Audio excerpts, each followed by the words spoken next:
like notes through the hourglass. These are the songs of our lives.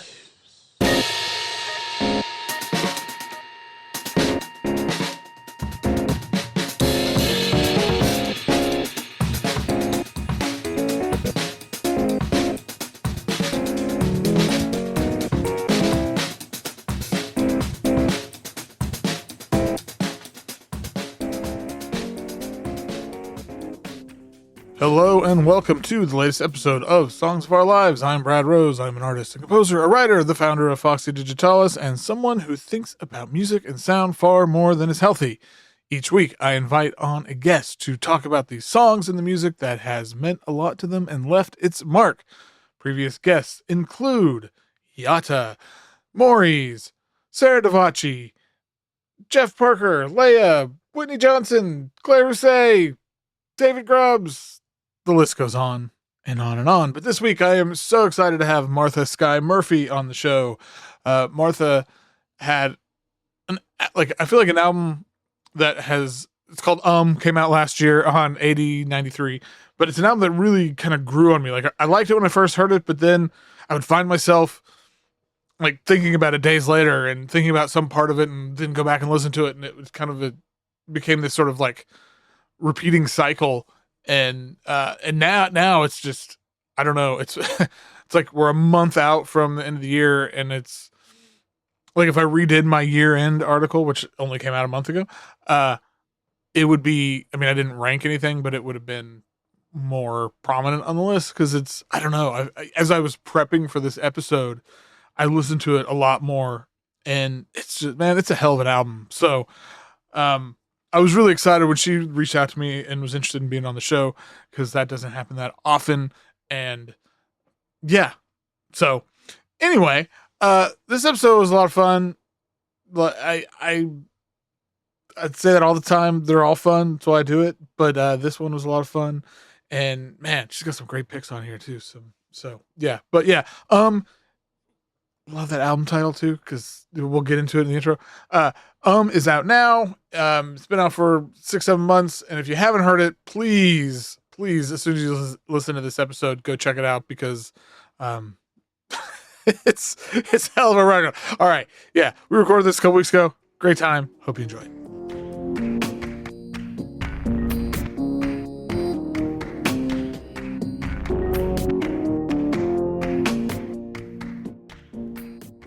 My guest today is musician, an actress, a songwriter, a singer. There was something else I was going to say and I forgot it, but it's Martha Skye Murphy. Woo! Hi. So, I guess, how's it going? We kind of already talked about that, but how's everything going? Pretty good. How's your 2025 starting? It's starting well. I think I've kind of entered into the new year with my with my feet running. What's that expression when you land running or something? I always get things wrong. Always. It started well. I think I find the Christmas period really weird. I don't like it. I don't like being in this limbo for so long. Yeah. The limbo is weird. Like, I appreciate that it forces me to take a break, because I'm bad at taking breaks. But I don't. But then, I don't like that everybody else is seeming to take a break. I don't know. It just feels weird. It does. And also the fact that other people are seemingly taking a break, but you can't see people socially in the normal way, because they're away or things aren't open. It feels like a wasted holiday. Yeah, exactly. Yeah, it's like we're all taking a break. We should be able to hang out and not without the sort of pressure of whatever. Yeah, I think there's something quite lonely about the Christmas period. So it was good to it happens. Next year I'm just going to try and go somewhere where they don't acknowledge it. I'm going to try and be away. But yeah, my new year has started well, I think. Well, good. I'm glad. Okay, there we go. That's a good. Good segue. So your official debut record came out last year. Is it? God, this is going to be annoying that I keep saying that. This is the point of the title. Beautiful. That was going to be one of my questions, is like the significance of the title. So, yeah, I mean, I deliberated much like I did with answering these questions over the title for a very long time. Yeah. And it took me a while to figure out what the album was really about. Kind of, I had a lot of concepts going into it when I was recording, but I think when you're putting together something like a press release, the notion of grouping these songs in a sort of palatable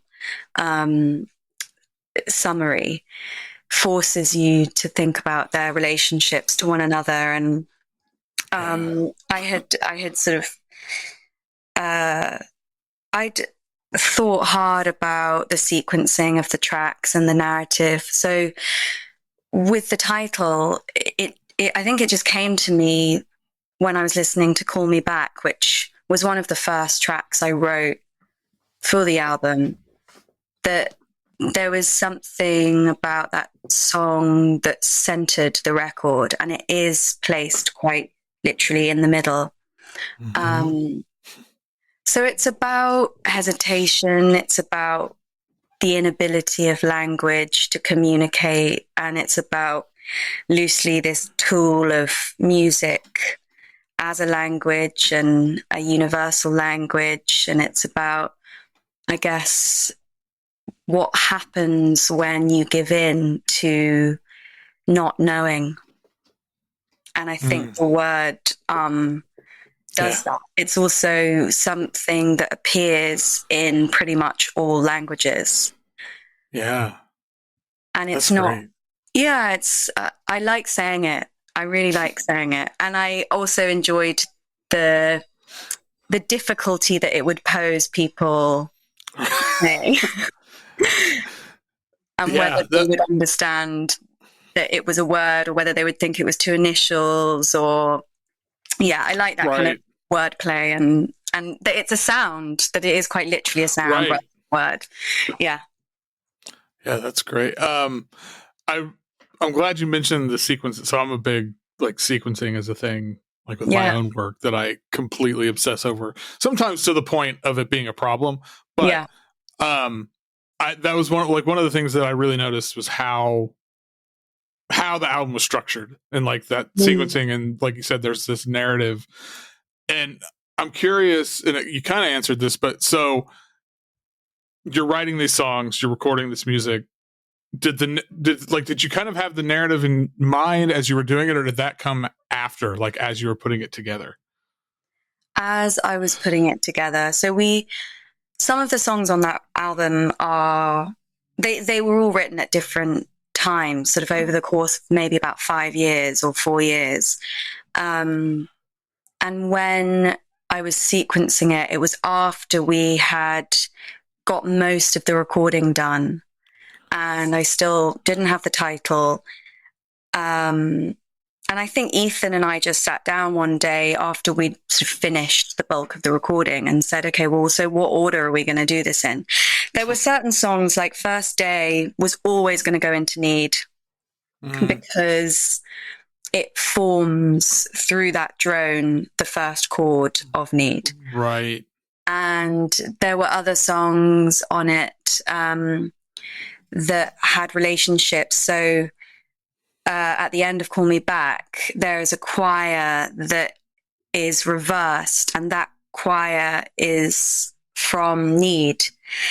So I always had this concept going into the recording of the album, and what I wanted to say with the album, that I wanted the tracks to have a kind of interreferential relationship, that I wanted them to perform almost like footnotes to one another, and that they would be like ghosts in a cemetery figuring out whether they got on and talking to each other, but they're from different times and eras, and maybe one of them died recently and the other one has been in there for centuries. So there was that informed a lot of the interaction between the songs and just melodies reappearing and where they could reappear to make sense. That's an amazing image. I'm never gonna. Every time I listen to this record now, I'm gonna think of like the ghost and the symphony. I love that so much, and that makes a lot of sense to me too. Yeah. I mean, I have sort of stolen that from George Saunders' book, Lincoln and the Bardo, but you know, that's okay. Hey, if it fits, it fits. Yeah. Another thing I want to mention. So there's some amazing collaborators on here. Claire Rousset or Rousey. I always thought it was Rousset, and now I hear her saying Rousey. Whatever. Claire, I think I'm saying Rousey. Like Rose, Rousey. Oh, that would, you know, every time I've talked to her, she's like, I don't care. She's like, it's Rosette. Anyway, Claire's great. Claire's a friend of the show. Love Claire. But I actually really want to talk about Roy Montgomery, who is like, I first heard Roy Montgomery. It was like one of the first sort of like ambient drum guitar players. It was like him and Lauren Connors were the two first I ever heard. And this was like 25, 30 years ago. Yeah. So like Roy Montgomery is a sort of hero. He is kind of a cult icon. Yeah. I'm just really curious how you ended up working with him on, for this. It was just after COVID. I hadn't started properly recording the album yet, I don't think. And I had put him on a mixtape or a playlist or something and tagged him in an Instagram post. And he messaged me saying that he was really flattered to have been on the playlist and that he was a really big fan of my work, which obviously to hear from someone who you're idolizing is quite surreal. And we just entered into this email exchange, which felt intriguing given how far away he was and the different time zone he was in. And we spoke a bit about music and our practice and realized that we had quite a similar approach to writing. We both preserve the process of recording. We both use this little Tascam DP8, which makes it quite impossible to revise things or edit things. And I guess there's like an improvisational nature to our work, and there's something melancholic and naive, maybe. Like, we're both not classically trained musicians. We both come from a background in theatre. And yeah, we just really got on and shared a lot of kind of common interests. And then when I started recording my album, he's very generous in his approach to collaboration. And he said, yeah, I'll just record on as much or as little as you like. And I sent him the tracks, and I didn't really say too much about what I wanted. And I, he came back with really beautiful guitar work, but also a recording of his 1968 Chrysler engine revving. Oh, wow. I just loved, loved how immediately he got what I wanted, but also without me needing to give him instruction. So that's how that came about. Yeah. Yeah, that's great. For all the ills of social media, like those moments and like those possible connections it's like the thing that makes me not completely walk away from it. Chance encounter with somebody across the world like that, and then it turns into this beautiful thing. Exactly. So the record's been out for what, 6-7 months? I don't remember exactly when it came out. It's been out for not very long, and also feels like in the scheme of things forever ago. What's on the slate this year? You got shows, you got what's happening? I've just started beginning recording the second album.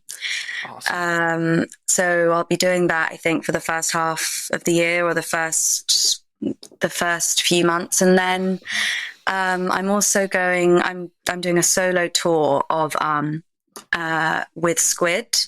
I'm going on tour with them as their main support.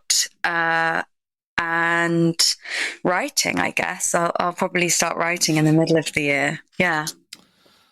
Sounds like a pretty good plan to me. Good year. Yeah. Yeah, it'll be interesting to start recording the next record, because I wonder if it will be interesting to sort of see what process emerges. Yeah. Because the last record, I think it took a long time to record, and actually in reflection, it was really appropriate that it took so long, because it is all about time warping and changing and stilling. So I hope that the process for this one will also deliver some kind of conceptual meaning to whatever it is that I'm trying to say next. Yeah. Well, I'm sure it will. I'm sure it will reveal itself when it's ready. Yeah. Okay. Well, I don't have any good segue here, so we're just going to get into the whole reason we're here, which is this list of questions that you agonized over for the last little bit. And so now we're going to make the answers permanent. No. Not permanent, but yeah. So, as always, the first question that we start with is, what is the first song that you remember? I think that my first memory, which involves music, is watching the music video for the Spice Girls single Wannabe at my neighbor's flat. And she lived below, and I must have been 2. And I don't remember hearing the song. I just remember being really close to the TV, and it was a video, and kind of being just confused, but also quite overwhelmed with intrigue. Like, what are these 5 girls doing? And I think I like it. And then I also have this really distinctive memory of being about 3.5, dancing in the living room to Ruben Gonzalez and feeling really happy and kind of comforted. I have a really distinct memory of that. I was listening to the Ruben Gonzalez record in preparation for this, and I was like, it made me wanted to get up and dance now. Yeah. So, like, it's still got that. It's kind of a timeless record, but it's just so joyful and authentically, happy. And maybe as a child, maybe my taste as a child was more optimistic than it is now. Hope you would hope. But I mean, I don't know what your taste is now. I mean, I have an idea, but you'd hope. I don't know. When I was asking, sorry, you go. No, go ahead.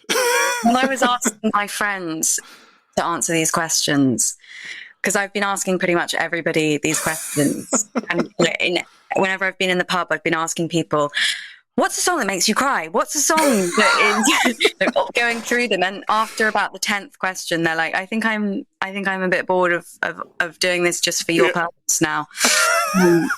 But when I asked them what's the first song you remember, one of my friends said, it must have been something that I sang at school, which also reminded me of a song that I sang at school when I was about 10, which has the most bleak lyrics. And it's interesting that this is the song I remember the most. And the song went something like, led like a lamb to the slaughter in silence and pain. There on his back, he carried a world of violence and shame. Oh my God. Bleeding, dying. Bleeding, dying.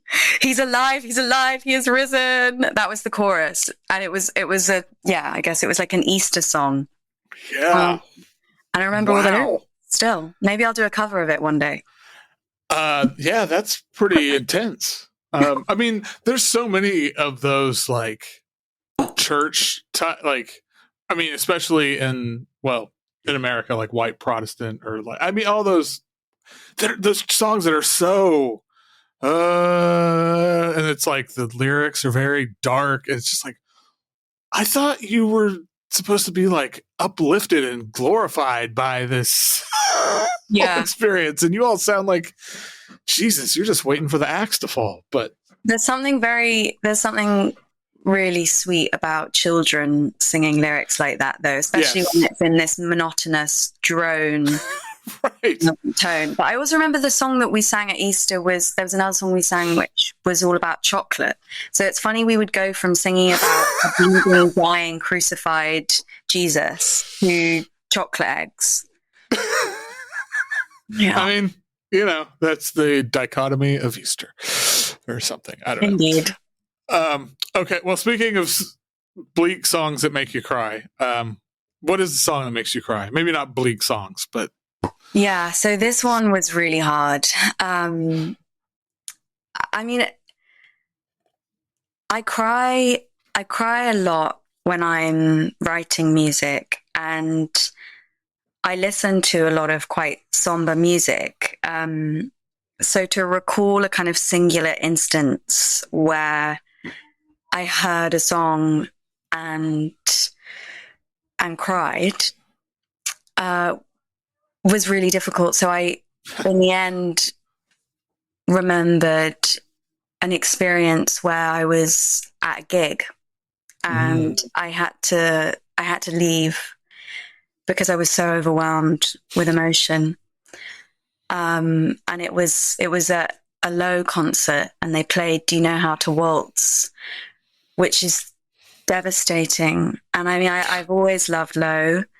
And I was introduced to Low at a really young age by my dad. And something about that song just destroyed me. And I did have to remove myself because it was too much to be there. Yeah. Yeah, that song is, God, yeah, it's overwhelming. And I don't know, to me, it always feels like it's like this feeling of where it's like, you know, it's like you can see like the end, or you can see this thing, and it's this like building up to, it's like, but you have to go there anyway. Yeah. And it like there's this slow burn of the song, and it just builds and builds, and I can't imagine experiencing it live. I don't think I can handle it either. So and they were such a brilliant band live. So, yeah, I mean, to behold that song performed by them was astonishing. I've seen them quite a lot as well. But there was, I think somebody told me after the show that they weren't happy with something. And so maybe that anger is channeled into those kinds of songs. Yeah. But also, isn't there, I've never experienced this when I've seen them, but I've heard that Alan can get quite angry on stage and quite animated in that anger. So yeah, maybe I benefited from that somehow. Yeah. Well, on the flip side, what is the song that'll put you in a better mood? Okay, so many songs. Again, how do you answer this? In the end, I just was listening to, I think I really like nostalgic 90s music that reminds me of like this sort of bygone era that I guess I was born in the 90s, so I was subconsciously absorbing this music, but I really love Underworld, and I love Opus 3. So the song I went for was It's Gonna Be a Fine Day. And I was talking to someone else about that sort of genre of music, like Air, and these inherently quite almost retro sounding bands. And we were talking about how at the turn of the century, at the millennia, everyone was really excited about the future. Yeah. And you can kind of hear this futuristic hope in those songs, while it also feels like it's nodding to, I don't know, 1960s cinema or something like that. Right. There's a lot of really great use of synths, and you've had the 80s and technology has developed. So yeah, I find it has this positive, uplifting tone. Yeah. That's a really good point. Yeah, the early, like turn of the millennium, 2000, 2001, like if things felt I don't know, it seemed like things felt almost hopeful. It's There funny. was. Yeah, it's funny to think at the turn of the century everyone was really excited, and to think actually what's happened. I know. It's like when you the gap of how most people I think feel now compared to then, and God, it's what a hell of 25 years it's been. It's quite bleak. But then I listen to when I'm sort of trying to cheer myself up, I find myself listening to quite ridiculous, silly music like Noel Coward and New York by Frank Sinatra, and I don't know, like Ethel Smith, who's an organist. Sort of like quite eccentric music. Also from like the 40s. So maybe I listen to music when I'm trying to be uplifted. I listen to music from the past, but from eras that I didn't live in. That would be a really just the stuff you just listed. Like, oh man, that could be a really good like mixtape or something. Like, I was actually thinking. I was thinking when I was answering that particular question, I was thinking how much easier it was for me to answer it versus the song about crying. And then I thought maybe another question that we could add to this was, what's the best song you've seen live? Because I was thinking about how I was measuring the feelings of experiencing music actually in a live setting. Right. So that is feedback there for you. Well, there is. I debuted a couple weeks ago. There is Songs of Our Lives, the remix, which is 15 totally different questions. It's basically I was like, I don't want to just have people on once. That's boring. What if we have a really good time? And so I think there is a question about a live song on there, but it's not that. So maybe that'll go into the third iteration that will eventually happen. I would love to have influenced a question.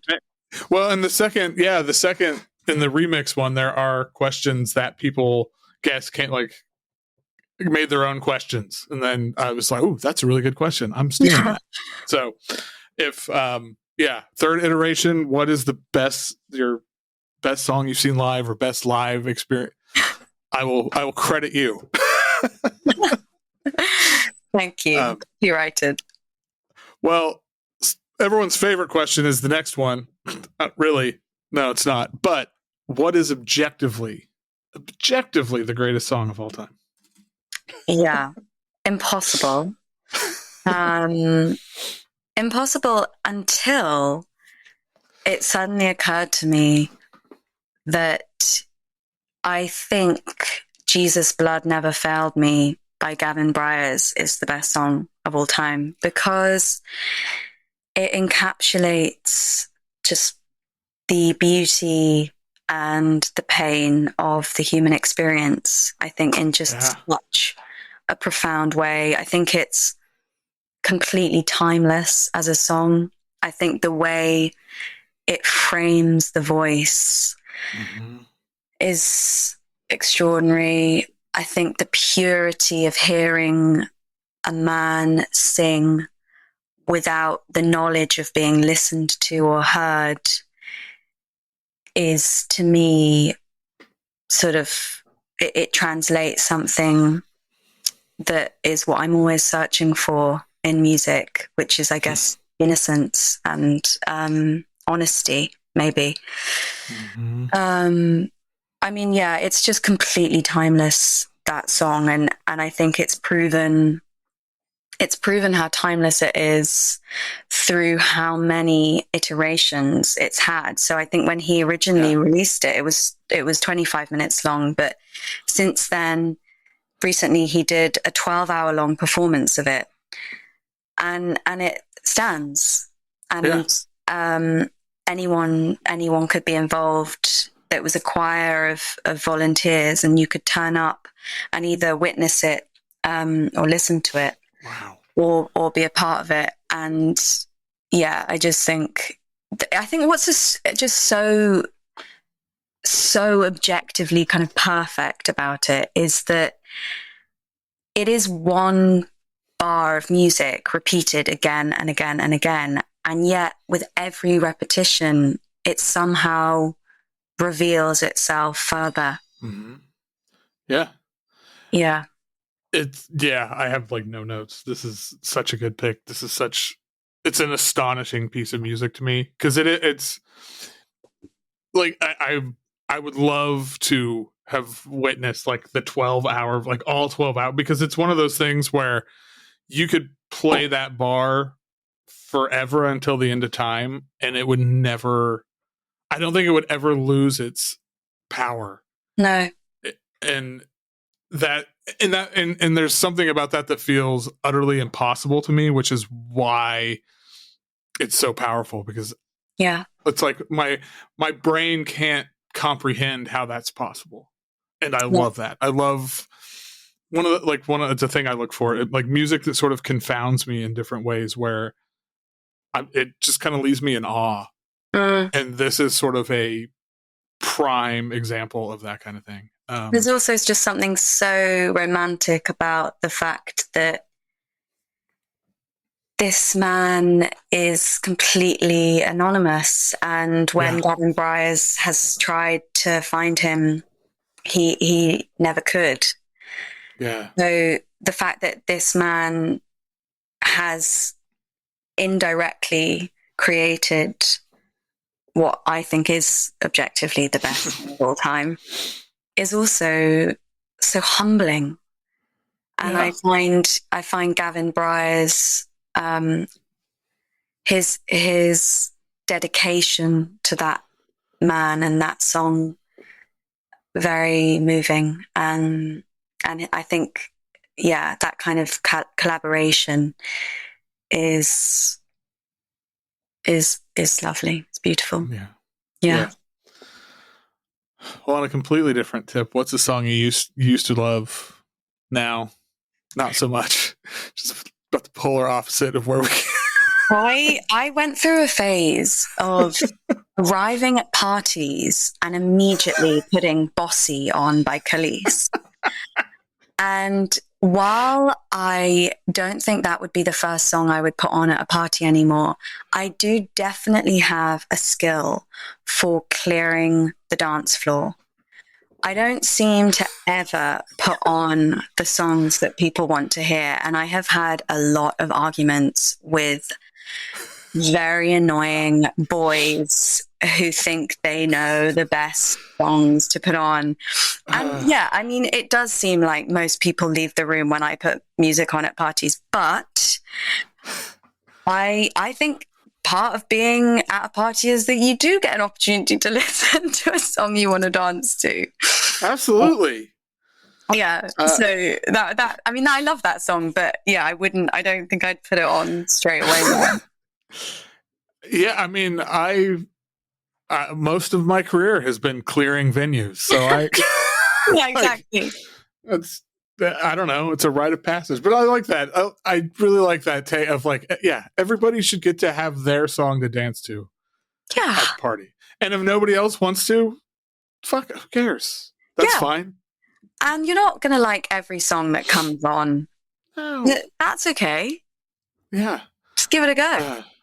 Yeah, I mean, that's the other thing too, is like, for me, half the fun of being a part is like, let me dance to the stuff that I maybe never have danced or would normally dance to, because somebody else wants to. Like, that's community, man. Okay, well, speaking of clearing rooms, what's the song that people hate? You don't care. You love it anyway, whoever these people are, especially in this case. Yeah, I mean, I think I also have a habit of putting music on in confined spaces, which isn't really what other people want to hear. So, like if I'm in a car, I think I'm not great at reading the room. So for this question, I have answered Patriot, a single by Scott Walker, which is an absolutely incredible piece of music. And I'm forever intrigued by Scott Walker, by his career, by his methodology, the way he made music, his secrecy. But it's very challenging music to listen to. And I don't think a lot of people, if you just put this on, would want to listen to it. It kind of goes against, I think, a lot of principles for why people listen to music, which is, to enjoy it harmonically or melodically or something like this. I think that song's quite a trying listen. Yeah. So theatrical, so melodramatic. I love that about him. Mm-hmm. Yeah, that's one of the things that's drawn me to his work is that sort of, there's this like sense of grandeur to it that is, but it's shrouded in so much mystery that I find it utterly captivating. And there is something just fascinating about how enigmatic he was as a character versus how grand his music is, and how completely loud it is as a statement. Yes, that Simon from the Cocteau Twins actually told me this great story about Scott Walker, because he organized an event, a sort of prom event for Scott Walker at the Royal Opera House in London, and we were talking mutually about how much we adored Scott Walker's work. And he said that because he'd done this prom, when Scott Walker died, he got an invitation to the funeral. Oh, wow. And at the funeral, you weren't allowed to know where Scott Walker had been buried. So he is buried in a completely nameless plot somewhere, I think maybe in Norfolk. And if my memory serves me correctly, he was playing, it was just a huge marquee in the middle of a field. And they had installed this like very serious sound system to play Angels of Ashes. Oh, wow. Oh my gosh. Like, what a send-off. Wow. Yeah. That's, holy shit. I know. Feels so appropriate. Like, that's perfect. Yeah. Like, for Scott, like, that is, wow. And the fact that he is in the ground and no one knows where. It's like knowing that. It's like, I can't imagine it any other way. Of course. It's like, his one final performance. Amazing. Yeah. Yes, exactly. No, yeah, I love Scott. Like, all time, as good as it gets. All time great. Reasons. Yeah. All right. Do you think of yourself as a romantic? I am the biggest romantic. I am so romantic. It's actually quite debilitating. I have always been a romantic. I mean, when I first started having piano lessons, I got really bored because I didn't want to play the pieces for grades. I wanted to learn how to play Bewitched, Bothered and Bewildered by Noel Coward, and I gave that to my piano teacher. I just wanted to sing romantic songs. Like, one of the first songs that I ever learned to sing was I'm Mad About the Boy. Yeah. And my favorite film was A Room with a View and To Catch a Thief. Like, I'm a hopeless romantic. Hopeless. Well, this must have been a fun question for you then. So what is the most romantic song? I love this. I mean, I think that I listen to a lot of romantic music, and for me, the most romantic song ever is Martha by Tom Waits, because it is my dream man. singing a love song to me through time. Yeah. Wow. I didn't even, you know how ridiculous it is? I didn't even put that together. I was like, oh, yeah. Okay. Yeah, That's Tom, I would like Tom to call me personally. And so Tom, if you're listening. Tom, if you're listening, my number is 077. I like, yeah, this song is such a gem of a song though, too. Like, there's so many great lines. It's such a great, I mean, it's Tom Waits, and I feel like he has so many great romantic songs. I was like, when I was listening to this, like, God, I started thinking of just other ones that I've, Yeah, well, this one was closely followed for me by I Hope That I Don't Fall in Love with You. And then there's also Jersey. Is it called New Jersey or Jersey Girls? Jersey. Yeah, Jersey Girl, Jersey. Yeah. Yeah. It's great. I'll Shoot the Moon is another favorite of mine. Like, yes. I'll shoot the moon out of the sky for you. Oh, what a line. What a line. So he's so romantic, and I feel like his lyrics are they could easily be libretto. They could be partnered with the opera. Oh, yeah. Yeah. But I also, I just love that he's so romantic, but also can be quite violent in his lyrics as well. Mm-hmm. Yeah. Yeah. Yeah. Yeah. Okay. What's a song that changed your perspective on an artist? For better or for worse? Yeah. Well, I didn't realize that metal and a large kind of part of the movement of metal music and the genre contained some of my favorite ambient work. I think I just had dismissed that as a genre because I didn't like the screaming voices, and I didn't like Metallica, and I just thought that was metal music. I thought AC/DC was metal music, and I didn't like it. Subsequently, I've realized that actually I love a lot of predominantly the ambient kind of instrumentals within metal. And so La Mer by Nine Inch Nails came on one day, and I love that song. And I thought, what? Nine Inch Nails? Are they not like a really lame American metal band? Turns out they're not. They're great. And also it made a lot of sense to me because one of my favorite songs as a child was Hurt, Johnny Cash's cover of the Nine Inch Nails song. Yeah. Yeah, I remember hearing that. So when I was a teenager, like Nine Inch Nails was like pretty hate machine era, like had like a whole, all that stuff. And that is what I always associated Nine Inch Nails was like the really heavy, like industrial metal. Yeah. And so I remember hearing this and just being totally shocked that was like Trent Reznor. And kind of in like a really good way. I was like, oh my God, he's capable of so much more than I realized. And then, because for a long time, I just kind of didn't pay attention to anything. And so there may have been signs of it much earlier, but I didn't care and wasn't paying attention. And so I totally can relate to that in this, like, because it's they're quite specific. I feel the same about Linkin Park. It's not like Burzum or something. It's right.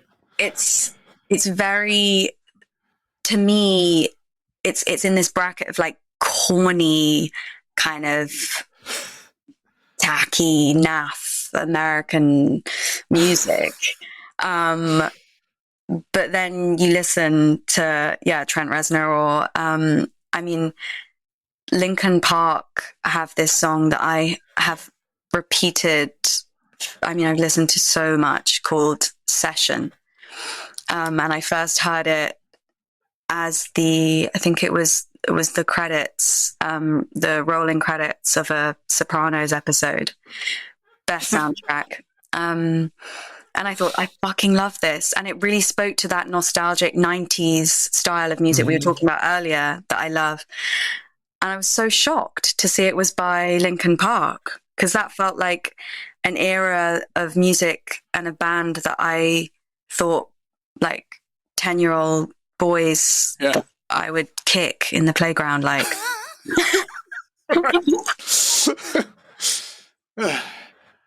that's interesting. I had somebody, a previous guest, was talking about Linkin Park and how he's like they're due for a cultural reassessment. And yeah, I mean, I should say I know nothing about Linkin Park apart from this one song that I like. Yeah, I'm gonna go listen to that song. What's it called? Session? Because I'm curious. Because my view of them is it's like it's just not for me. Yeah, not for me. That's polite. Not my cup of tea. Yeah. Well, that's but Trent Reznor. It's still kind of surprised. Like I was reading something in it because as we record this yesterday, David Lynch died, and so sad. I know, it's devastating.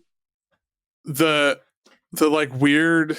I don't want to say silver lining, but it's been so really moving and beautiful seeing all the things that people have said about him, just like and from all swaths of life. But I saw a thing like Trent Reznor talking about when he did the soundtrack for the score for I can't remember what it was now, but he relayed this story of he's like David Lynch came over to my house, like we'd never met, and within 5 minutes he's like, okay, well there's this chase scene and I want it to sound like snakes like coming out of a box, and it's that sound of the like, so can you make that sound? And Trent was like, there's no footage, there's nothing for me to see. He's just and I was like, that is I love, and then he did it, and so that just felt like this. I don't know. It's like Trent Reznor is capable of so much more, and David Lynch is. There will never be another. So. Yeah, David Lynch. I mean, I find it comforting to know that both Scott Walker and David Lynch are now in another land, another place, another time, and that one day I will be there in that place with them. Yeah, and they'll probably have like this whole like cache of work they've created in the interim, and it's going to be the most wild and bizarre and wonderful stuff ever. So, okay, lyrics. Are you a big lyrics person? Do you pay attention to the lyrics? Yeah, I mean, lyrics are really important for me as a writer. I agonize over my lyrics in the same way as I agonized over these choices. I mean, I agonize over like an email, let alone the lyrics to a poem.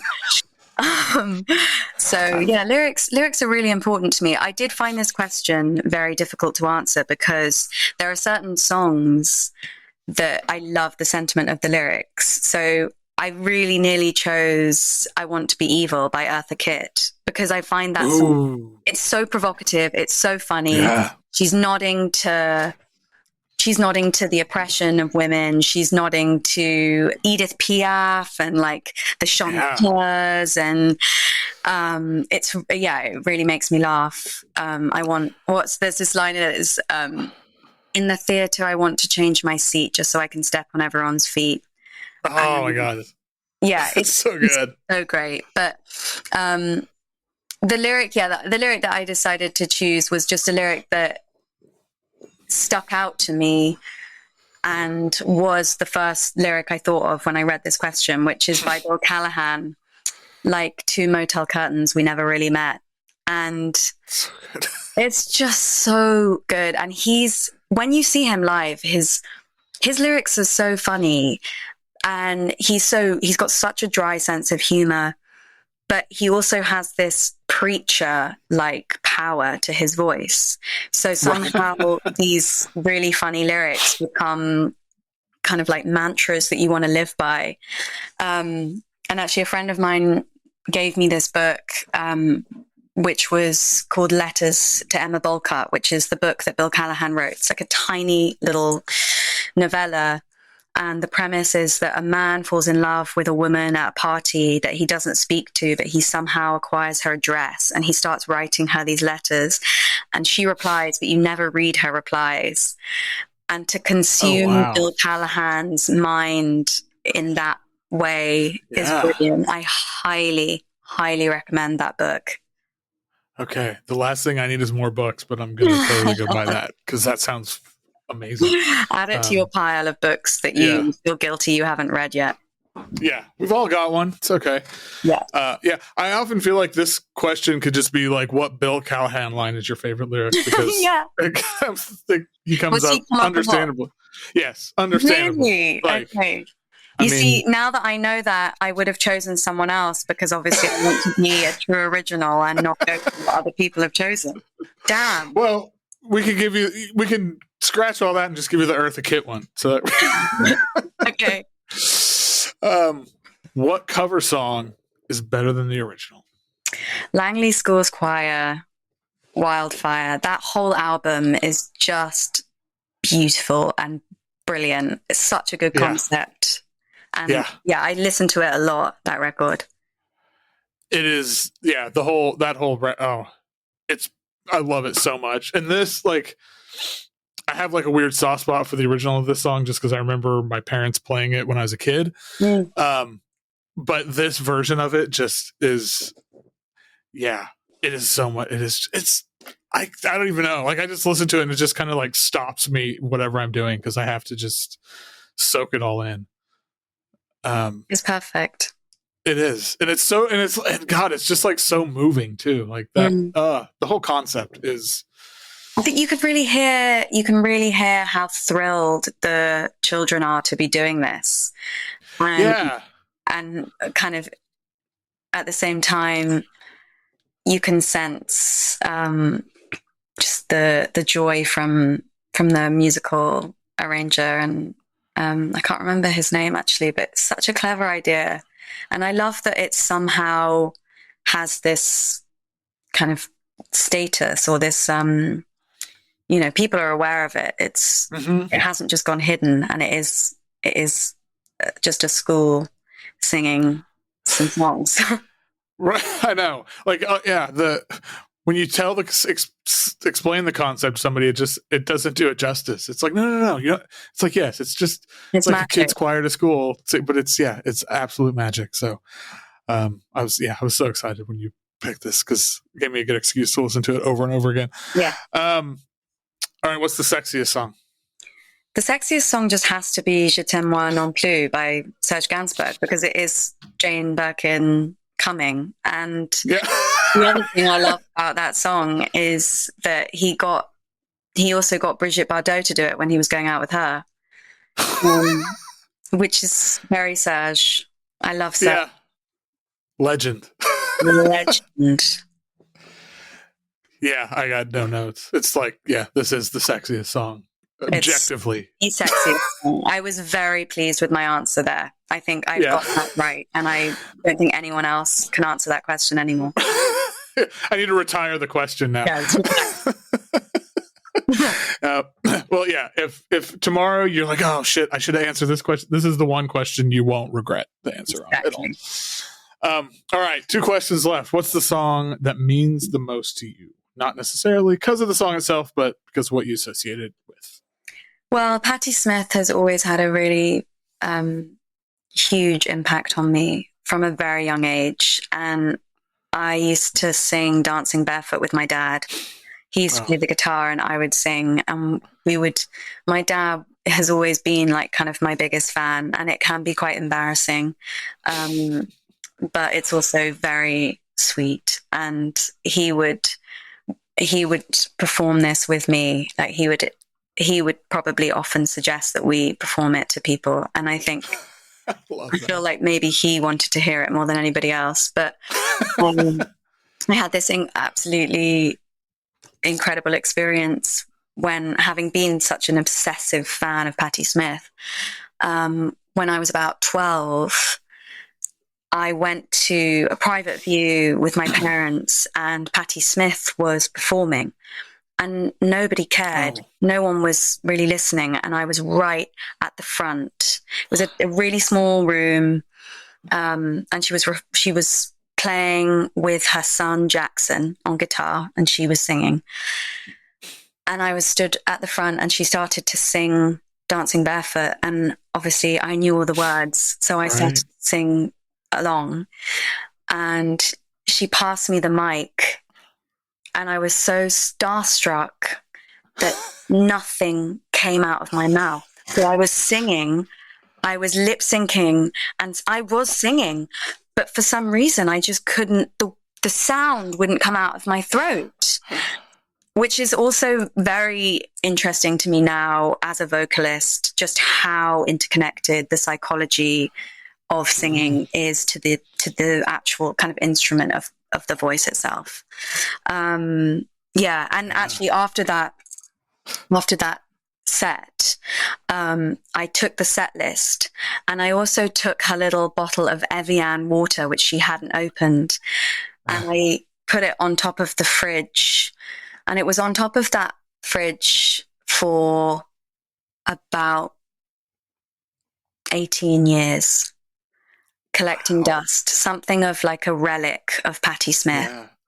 And I thought I couldn't open it, because if I opened it, it would unseal the air that captured that time. Right. Yeah. Do you still have the set list somewhere?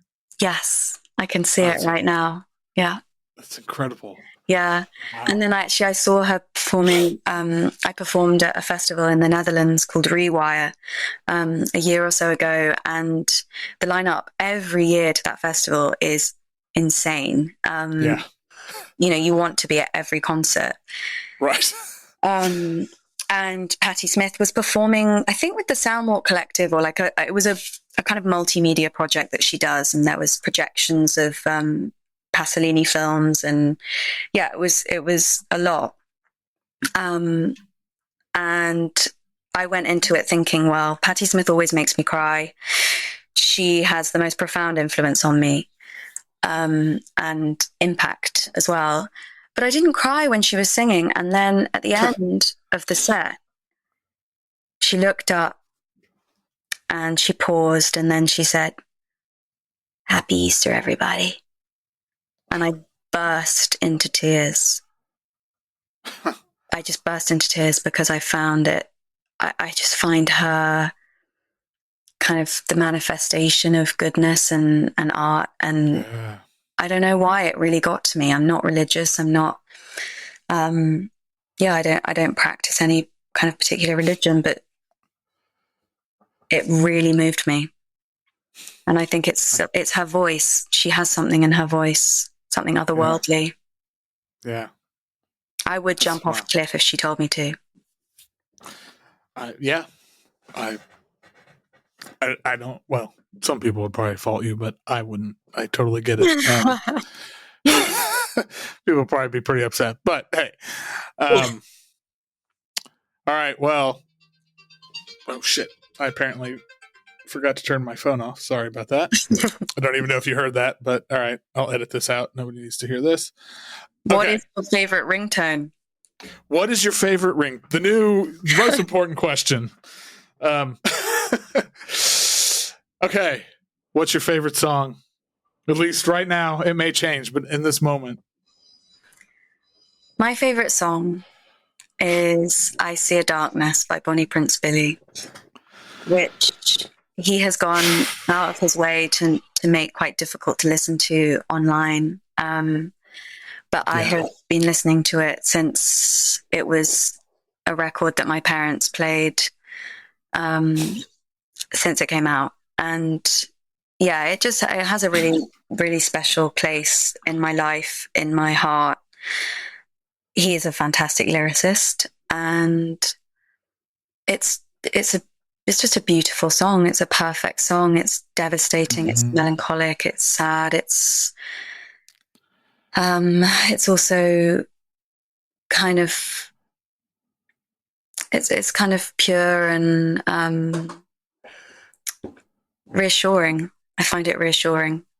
I could listen to it forever. Yeah, there's like such a vulnerability to it that just it kind of breaks me, but in like in a really good way. I don't know. It's this song that it's a reminder of what it is to be like a human. It's very comforting somehow. It is. And I believe him. I believe every word. I don't think, I don't think he would ever lie to me. Yeah. I might jump off a cliff if Will Oldham told me to. So there we go. Because Well, gravitas. Like I said, I think a case could be made for this being like objectively the greatest song of all time. But yeah, there's a lot of songs you can make the case for, and Gavin Bryars, God, oof, that's yes, we did it. We did it. We made it through. I'm pleased with my choices. I think I don't feel a pang of regret. I feel like I stand by them. Good. When I made this, like, was listening to the playlist after I put it together, it was just, there's great picks. Thank you so much. Honestly, that means a lot to me. I feel like I'm a student at school and the teacher just told me that I did well. That makes me feel a little weird. Okay, well, is out now. And if people who are listening to this haven't heard it, highly recommend it because it is a wonderful album.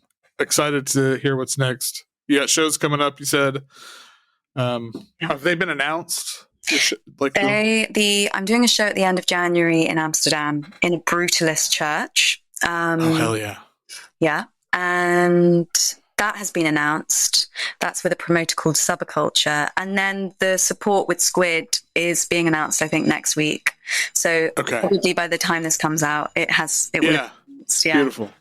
I'll link all that. Everything I can, I'll link it in the show notes for people. And thanks for doing this. Thank you so much for having me. I loved it.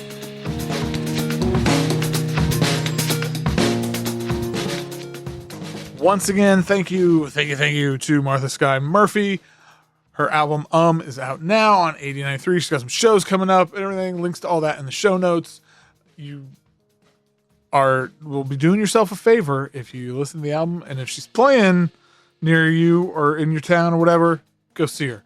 Listen to her picks. The playlist link is also in the show notes. And as ever, if you enjoy the show, appreciate the show, please leave a rating and or review on whatever platform you listen to this thing. It helps a lot. And you can always subscribe to the Patreon, patreon.com/Foxy Digitalis. For as little as $3 a month, you get the episodes a little bit early.